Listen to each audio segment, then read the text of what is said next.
Good morning, YouTube. Hope everybody's doing all right out there this morning.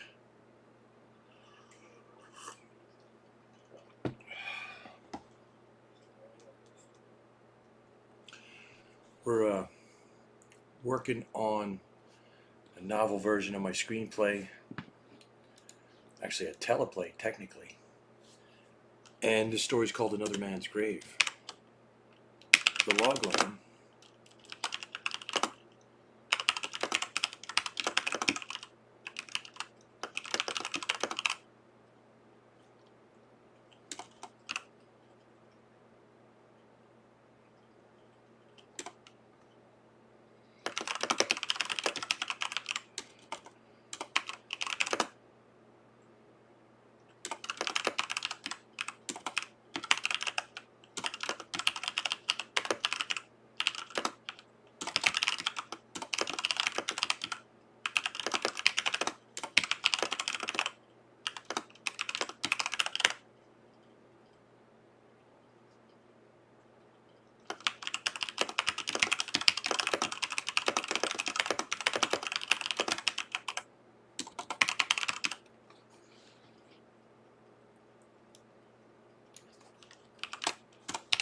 Let's do it that way.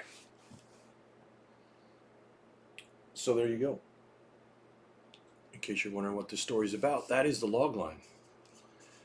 It's always good to compress your story into one or two sentences. It tells you exactly what it's all about. Some people call it the elevator pitch. Some people call it logline. Oh, that coffee's good. It works great to crystallize, what you're trying to say. So that's how that works. On the iPad here, we're going to here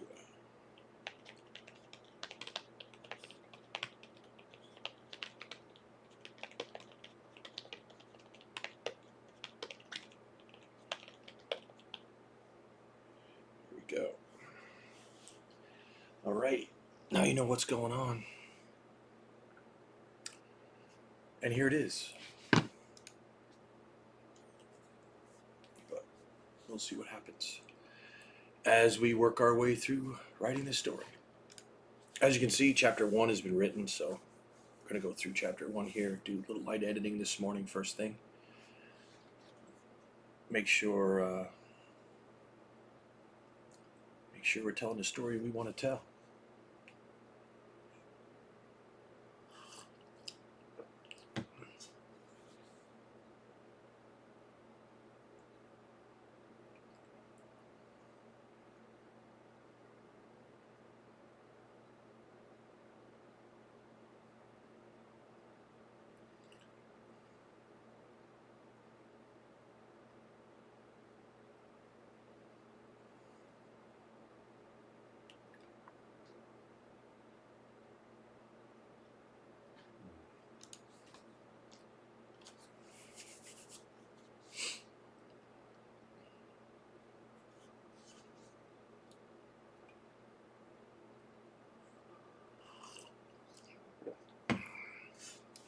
What's nice about this first chapter and adapting it from the screenplay is that it is what's called a teaser opening in the screenwriting business. Those are those dramatic things. If you remember Breaking Bad, there was Walt standing there in his underwear with a pistol, and the sirens were wailing. So it's something to really draw the audience into your story, and it's a great technique because once you got them in there, then you can take some time to develop your characters, your setting, the plot, what's going on. But it's always good to have a nice hook there.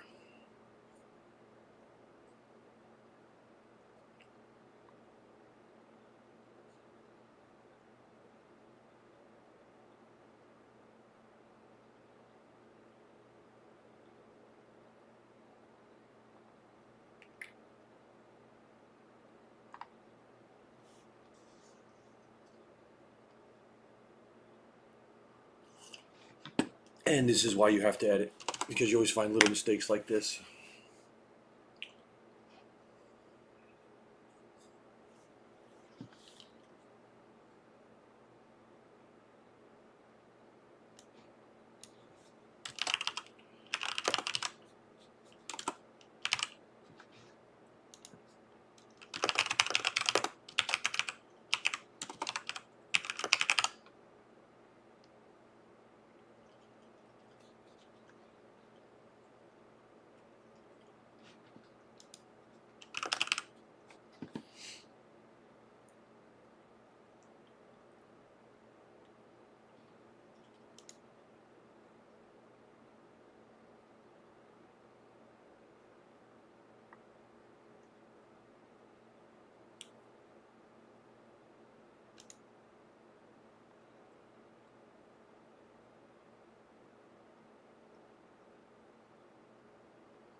There's another little thing that I like to try to do is, ask was here and asked was here. Those two words side by side, that close together, I don't know, sometimes knocks you out of the read. Here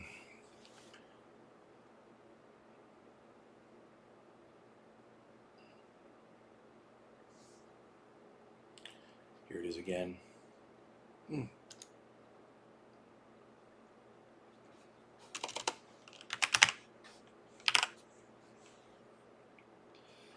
It's also good because it establishes some banter between these two guys.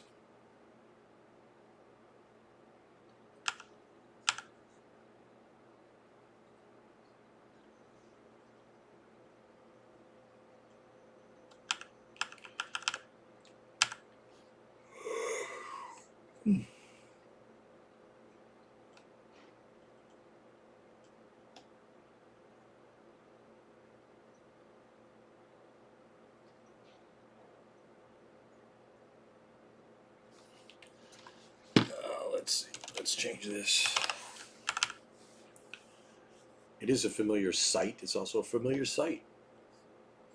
English is great that way. You get multiple words.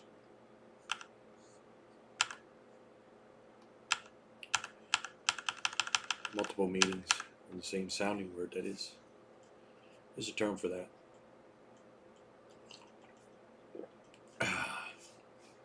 Another mistake.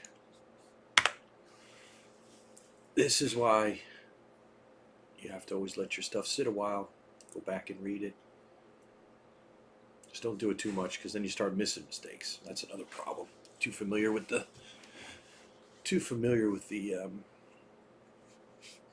flow of the words, and you just like skip right over. Your brain fills in the mistakes. Oh no, that's fine. No, it's not. That's why also you need a great editor. I'm going to do a whole video about editing and why you need an editor. I don't care if you're on your 15th novel and you have a doctorate degree in English literature and some other masterful piece of paper on the wall, you'll miss all the mistakes. And some second year undergrad will find them all for you. And you want them to, because you don't want your writing to be sloppy. And no matter what happens, even that person probably miss a few, because, man, in the end, you always find a mistake. There's just so many words in a row. Of course, you find more mistakes now because, I don't know, publishing companies probably use AI or something to do it. It's always better to employ a human. At least you can have a conversation with them. I mean, if you want to have a conversation with Chat GPT or some nonsense like that, you go right ahead. That's not my gusta.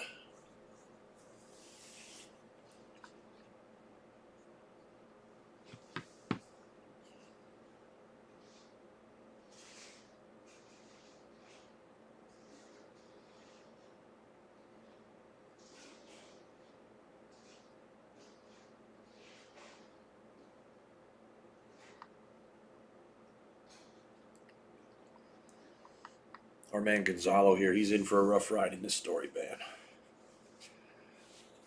He's a cool character, though. This guy doesn't talk a whole lot, kind of got the weight of the world on his shoulders. And even though he's a gravedigger, he's got to dig himself out of this situation. The first rule is stop digging. Well, he's going to do a lot of digging in this story. A lot of digging.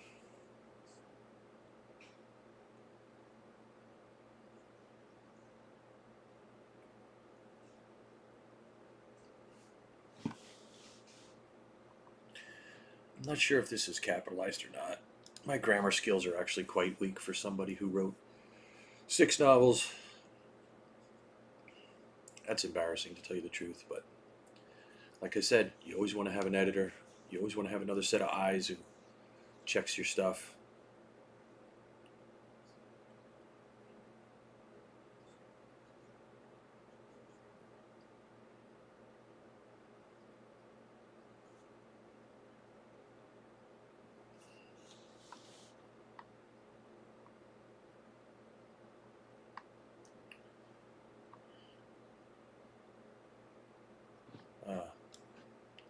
This is too sophisticated.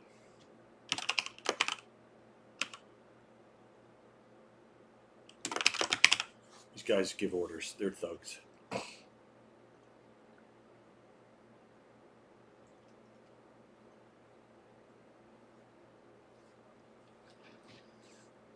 Let's split this up here. Oops, yeah, that was right. There we go. What did we do before word processors? When you had to do this by hand with like a pen and a piece of paper, a pencil. Oh.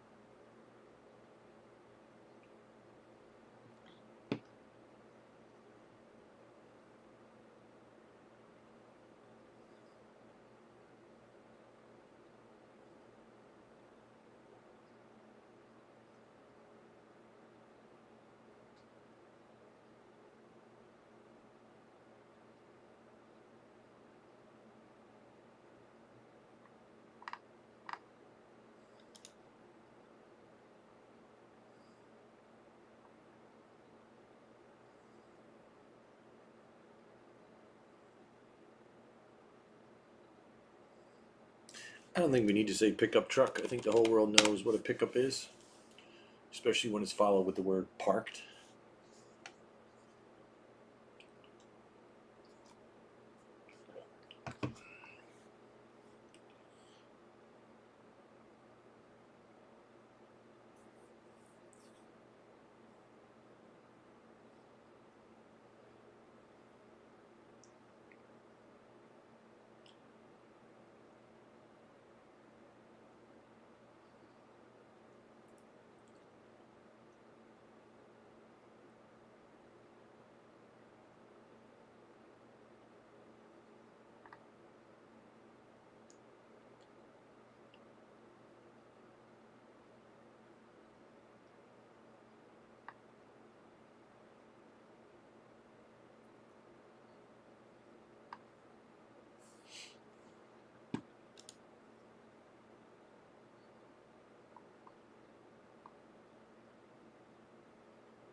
All right, that is the end of the teaser, chapter 1. A mere 9 pages. So what we're going to do is we're going to insert a page break here. I'm going to write chapter 2.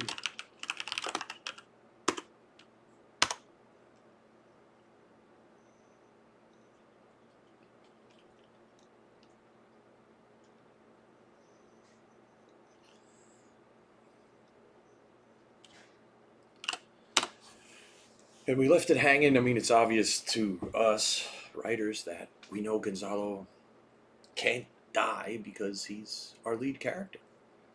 So he's not going to heaven like he imagines. So chapter 2 has to start out with him not in heaven. That is a good question.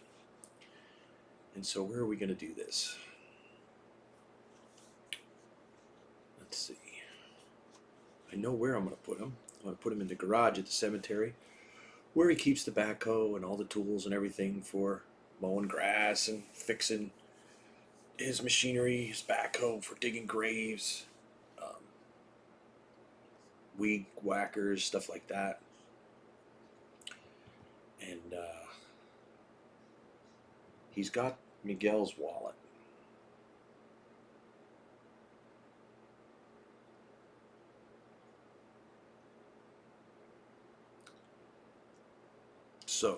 we definitely need to work that into the story because it's super, super important. I didn't show you guys my outline yet. I have an outline for this story. It's not super detailed, but it definitely follows the plot points and things we definitely cannot leave out, because if not, the plot won't make any sense. That's one of the key things. Is big believer in having solid plot points, that you hit those marks. It's like running the bases in baseball, man. If you don't touch the base, you know, they tag you out and your story goes off the rails. Like, what are you doing? You're playing baseball, or you're running in circles. So readers expect all of that. Oh, and by the way, I made this documentary, that one right there. It's called Flying for the Flag. You can find that on Amazon, iTunes, Google Play, all over the place if you want to know about formation flying. But I digress. Let's go back to writing this book, because we're on chapter 2. Here we go.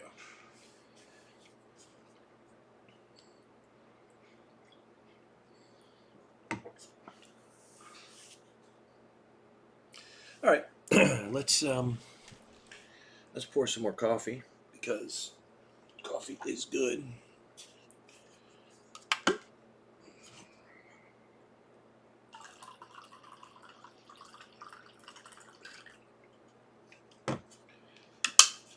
Oh yeah. By the way, this painting here is by Turner, English painter. Guy was a genius. Cranked out a lot of work too. Absolute genius. And that is one of my favorite paintings of all time. Of course, not the original. The original hangs in, I think, the National Gallery in London. I know it's in London, but I can't remember which. They have a huge Turner collection there. And when you see this thing in person, it's unbelievable. It's just amazing. It was painted in the, let's say, the mid-1800s. Turner was a stunning artist. Guy was a super genius. Let's start out with this.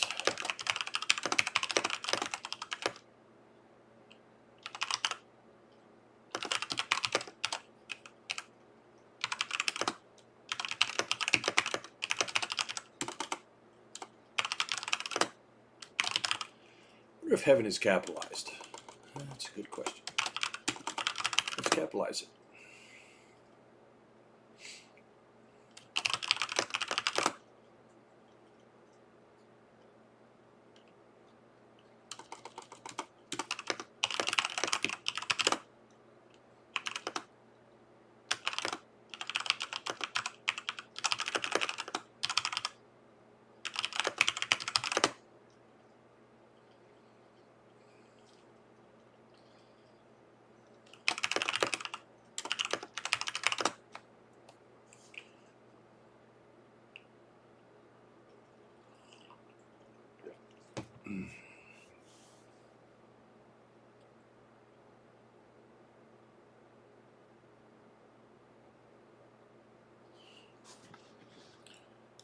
This is actually attached because you're going to meet a new character in a little while. The guy who runs the cemetery.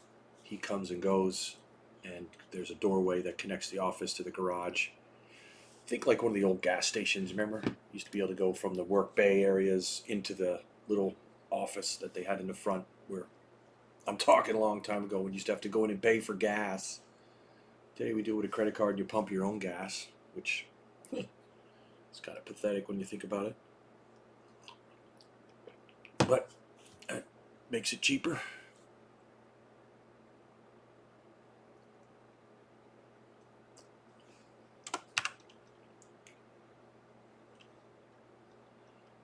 He's got to be looking at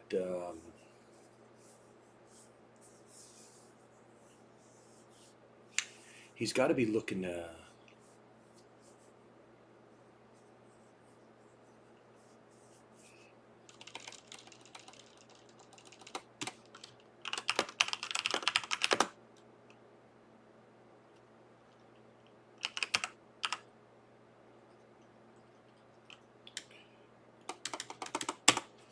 he's got to be looking at the contents of Miguel's wallet, because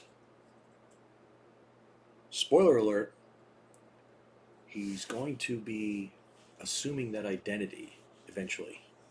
So you'll be interested to know that, because that is a plot point.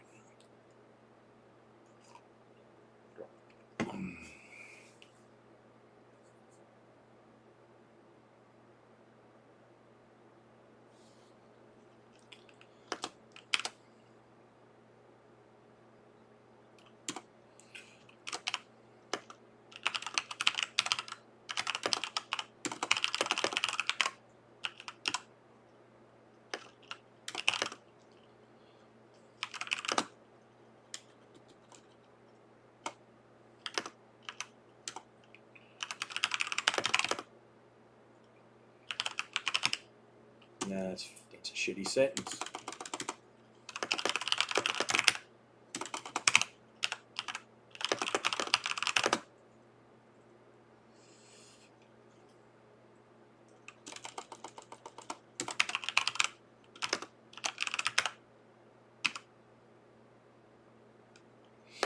And now we can also do some character development here. So, more plot spoilers, character background information, things that you're going to find out as you read through this story. Gonzalo never got a green card. He never became an American citizen. And you're going to find out why later. We're not going to wreck that for you just yet. Number one, it's essential to the plot. Number two, it's essential to the character. And number three, it makes things a lot more interesting. It raises the stakes. It creates tension. Because theoretically, at any time, Gonzalo could be deported. That doesn't happen a lot in the United States anymore, but it could happen. And in the story world, and that's what we're living in here, is the story world. It's essential that Gonzalo is not an American citizen. He does not have a green card.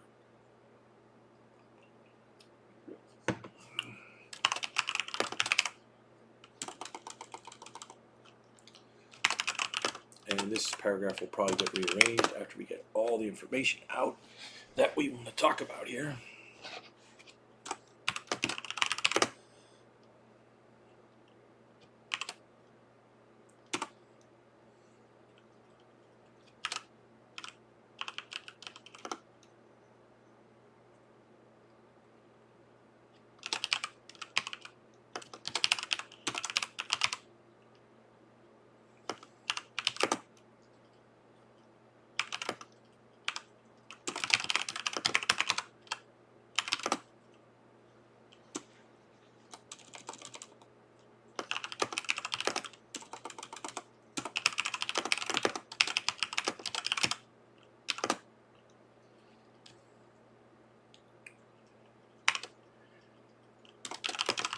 You also have to clarify who you're talking about in this paragraph, because there's Gonzalo and there's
We got an extra tab here. We got to fix that. There we go. All right. So, also, we're going to do this.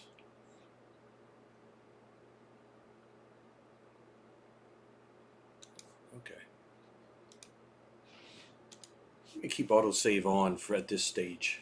A lot of times I like to turn autosave off because I'll make a lot of changes when I'm editing, going through a paragraph or whole pages and this and that, and then it'll be like, oh, that only made it worse. Go back to the original version. Start over. Drink a lot of coffee this morning too.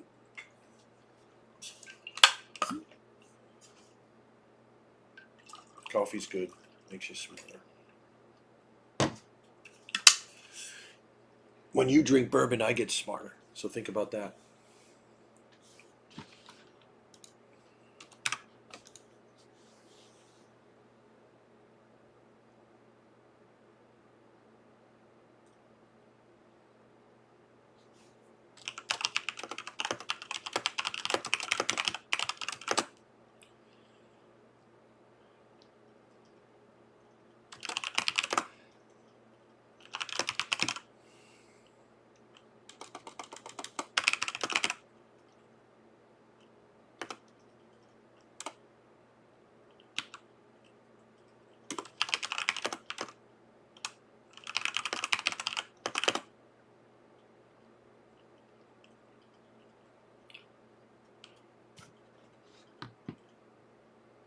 Now I'm going to put something in this paragraph.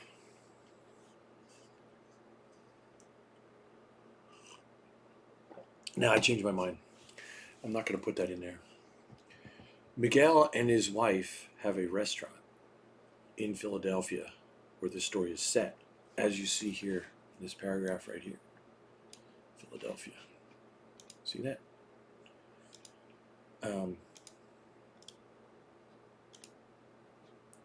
Let's erase that.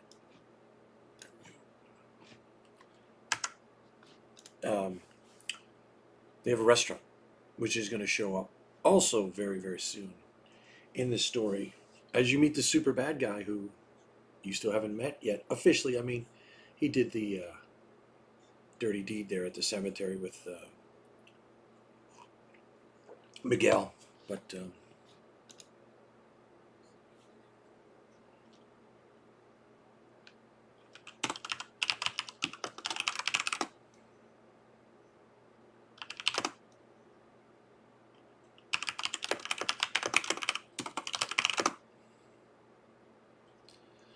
wow, talk about a bad sentence. Ugh.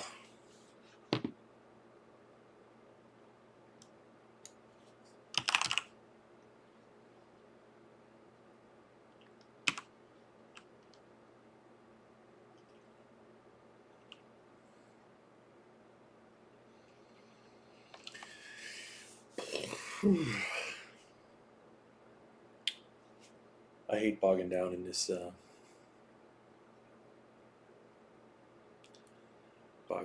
section here.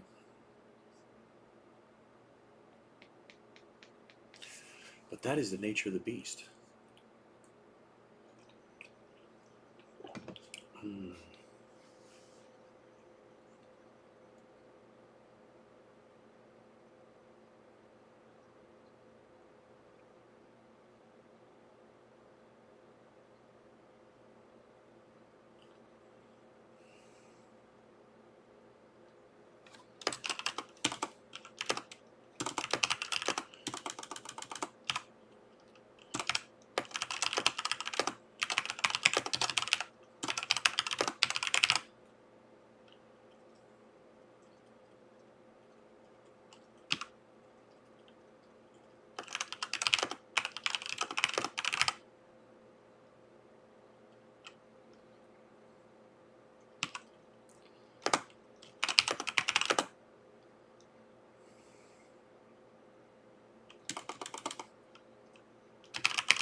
Cool.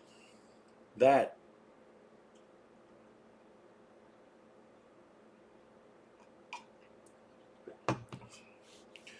we got to go back and put Cantina Colombia in the earlier part of the story where he gets, where he goes and they bang up. Let's go back up here.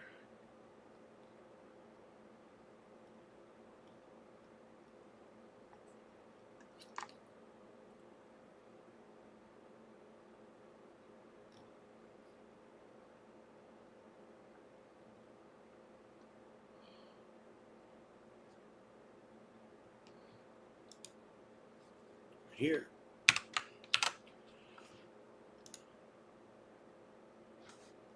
Let's do it this way.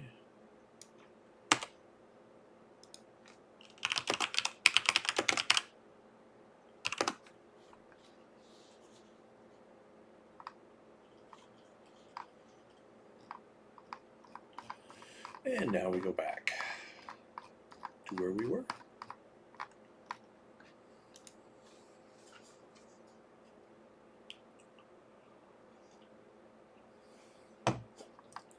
Okay, chapter 2.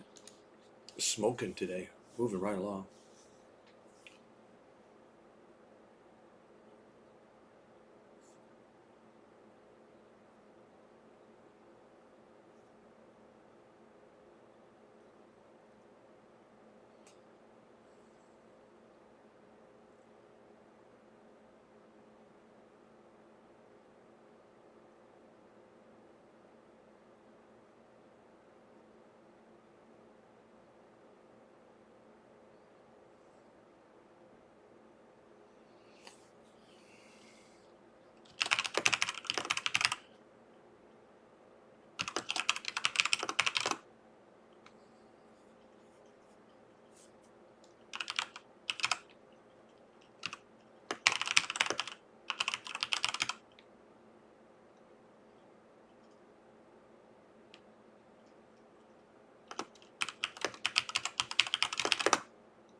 Okay, how do we get an enye on the keyboard? Let's see.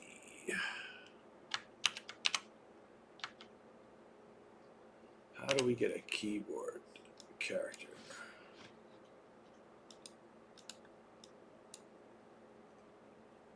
Character.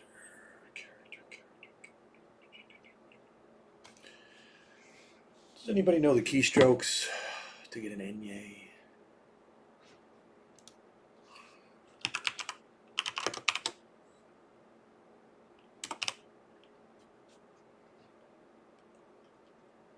Let's see.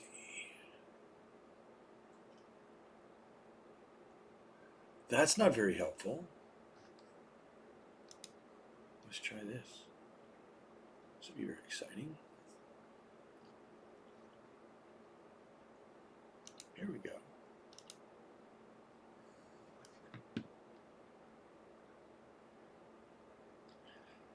Control Shift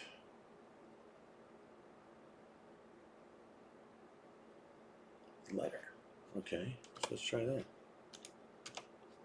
Control Shift. No. Oh man, that's too funny. Oh.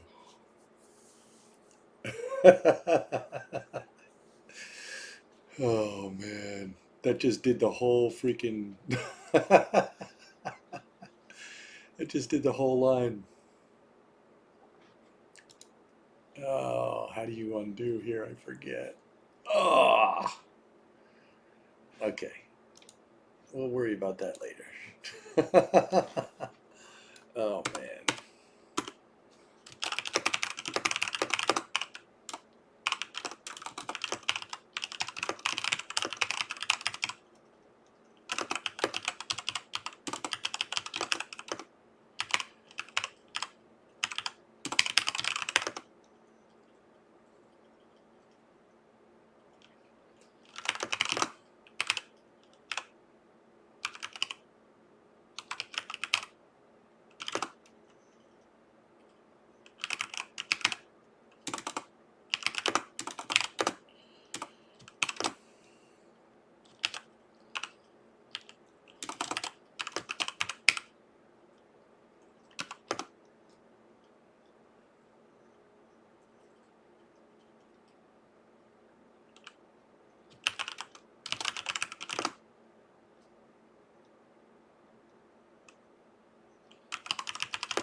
That was funny.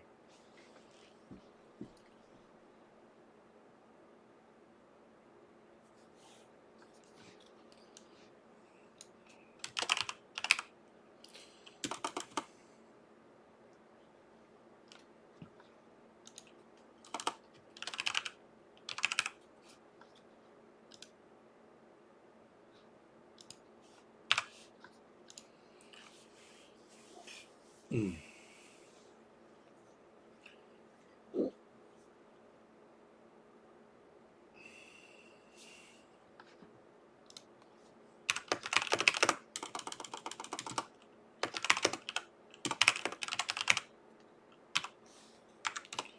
I'm going to stretch this out because I want to make a big build-up.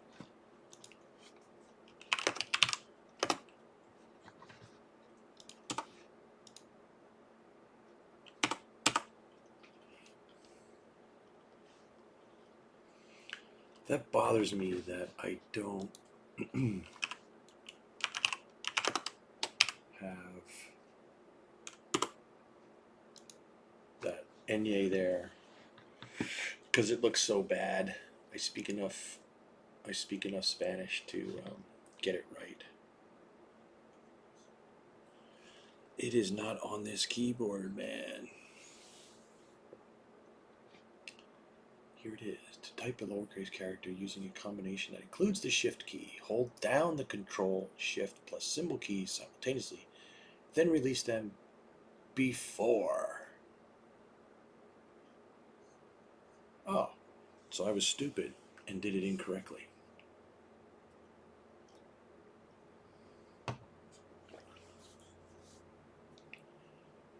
Control shift tilde. Okay. So what we're going to do here is this. Control shift.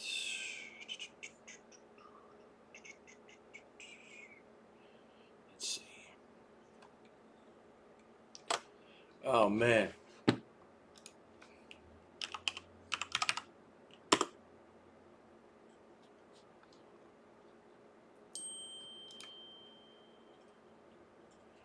All right. People are.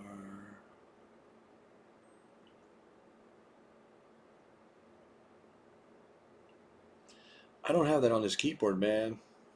Mistakes were made. Okay. Ah, there it is. There it is. And now we can type it. Oh, we weren't in the window.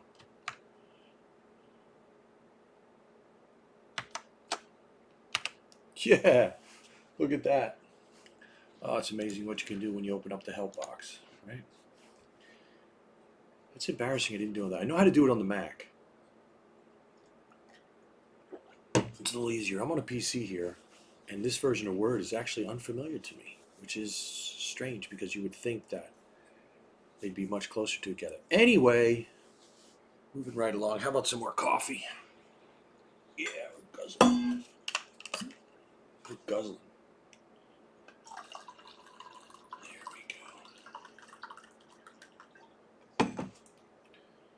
Almost 9 o'clock. We already wrote a page or so. Oh, big deal, right? All right. Let's do this paragraph. Then I'm going to take a little break, and then I'm going to come back at some other time. Probably when this chapter is done. We'll edit it and go through it. But the most important thing I did was this paragraph right here. This is very important to the plot. It keeps the story moving along. Get some background on Gonzalo right here. One little sentence. And now we meet the bad guy who, just did some bad things in chapter 1. So that's good.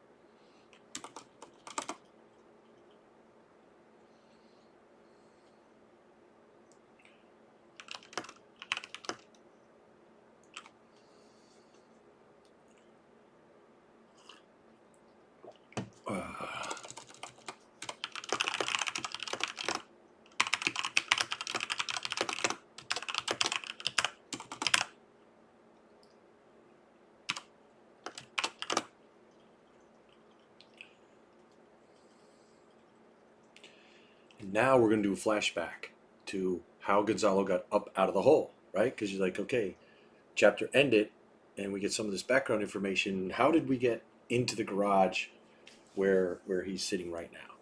So that's what we're going to do in here, and we're also going to meet the bad guy, because just like a romance, you got to meet the good guy right away in the beginning.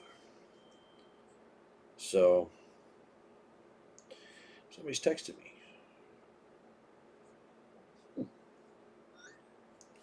Let's see, what do we got here?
Let's see here.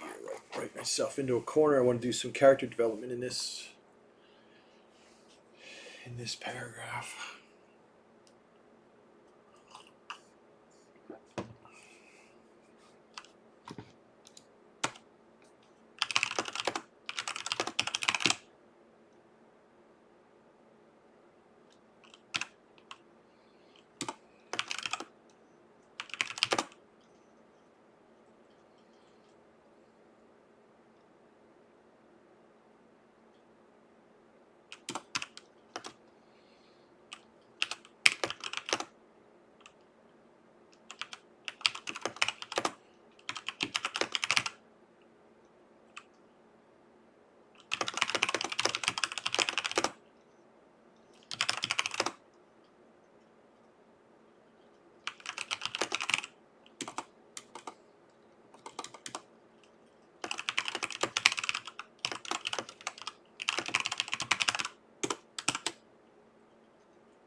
Not great.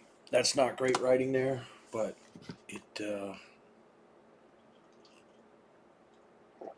it will serve the purpose. So we'll see.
Nah, that's too much. I don't want to bog down in that.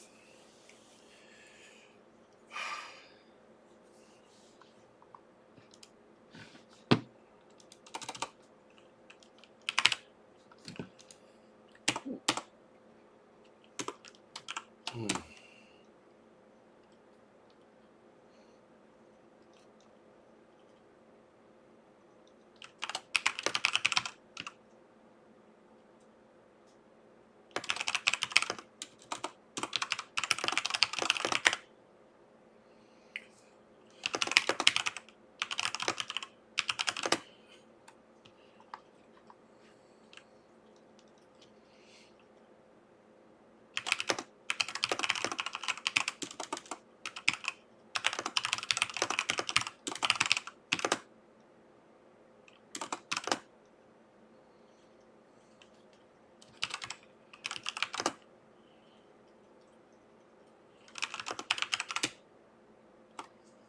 Nah, I want to make sure that we get across how humble Gonzalo is,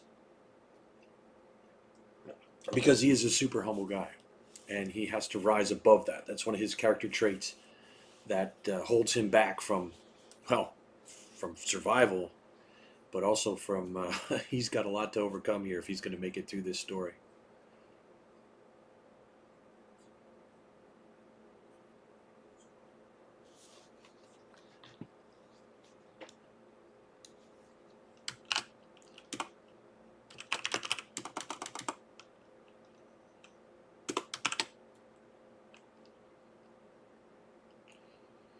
All right. I'm going to take a break right now and work on this chapter a little bit later. We got down a solid 2 pages here, which for about an hour writing or so, that's pretty good. And most of this I will keep. So I appreciate all of you hanging out here with me today. I will be back again. Check it out, subscribe. If you want to read a great adventure story, this one here is really cool. Amazon.com. Just search this name right here, and you will find all of my books. All right, people, you have yourself a great day. I'll be back soon.